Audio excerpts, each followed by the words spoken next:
All right, welcome back to Inside Supplements. This is episode 3. We're going to be taking a look at a 20-in-1 test booster. I am not a doctor, and this is not medical advice. This is just my opinion. So, like always, we're going to watch a video, check out the supplement facts, and throw up a scorecard card. Let's get started. Testosterone is likely 50% lower than men's was 40 years ago. Tongkat Ali is a root from Malaysia that research shows increases free testosterone by up to 37%, naturally, without shutting down your own production. Studies show it reduces cortisol while increasing testosterone, fixing the stress hormone that's suppressing your male hormones. Better mental clarity, drive, and energy. Not steroid level changes, but noticeable improvement in how you feel as a man. This hormonal support is available in a stack specifically designed to improve male vitality. I'm leaving a link right here. Click the orange card to check it out. All right, so let's take a look at the product. This is the product that he has linked on Amazon.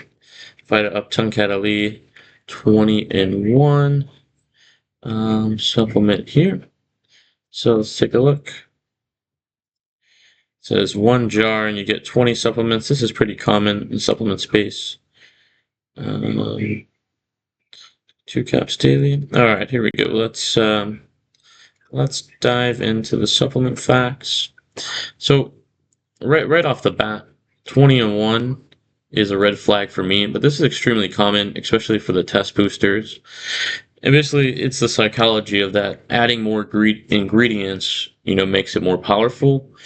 But that's just not how it works at all. The human body doesn't respond to ingredient count, for example. So if it was 30-in-1, it wouldn't be better. What it really responds to is the dose of the ingredient, the form of the ingredient, and then the consistency of the ingredient. Let's start from the bottom here, actually. We've talked about proprietary blends before. So what this means is that multiple ingredients are grouped together under one total milligrammage, I should say here. You see the 500. But the individual doses are hidden. So here's why that matters, is if a blend is a 500 milligram and contains 10 ingredients, one of the ingredients might have 499 milligrams and the rest of the 9 are split with, a tiny amount. So, usually with proprietary blends, the question is, am I going to get enough of this ingredient to actually do anything? And in most cases, it's no, unless you see them kind of listed out here in the proprietary blend. Some companies will do that and then have the individual milligram, which I like and okay with, but it all being hidden here, isn't a good sign. So let's start at the top of the label now. Zinc oxide I've talked about is probably is the worst form of zinc that you could take. It's just a really cheap ingredient. Its bioavailability is about 4%. So of that 50 milligrams, you're really only going to absorb 4% of that. The other 96% hangs in the gut because the body doesn't really want it. It's a really cheap ingredient that I don't like. Calcium carbonate, another, cheap ingredient. Let's kind of go down the line. L-arginine.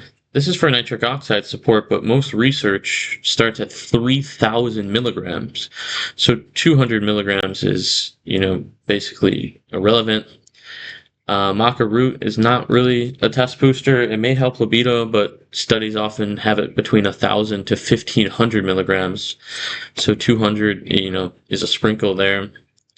The Tongkat Ali, which was kind of the main kind of thing of the product, at 200 milligrams, which is an effective dose when standardized and dosed properly.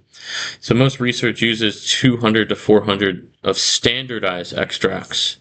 This label does not clearly state the standardization, and that really matters to know how active it is. And if it were standardized correctly, you would see something on the label where it says uricominones 1%, 2%, or if it was a patented version of Tongkat Ali, LJ100 is better. And moving down, Ginseng, without form and standardization, we don't really know. So that's kind of a question mark. So this is a prime example of where marketing, really stretches the physiology. Energy doesn't come from stacking tiny doses of herbs. It comes from adequate calories, micronutrient sufficiency, sleep, hormone balance.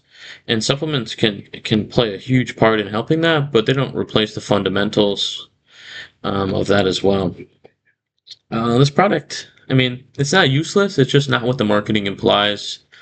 I'd view it as kind of a general wellness blend, not really a testosterone optimizer. So if you're expecting, noticeable hormonal changes, I think that this product will disappoint you. Um, so as always, we're gonna pop up the inside supplement scorecard so you can see how this product stacks up. If you like this, please like, subscribe, and tell me why in the comments what supplement you want to see next, and we'll do a breakdown. Thank you, and catch you on the next one.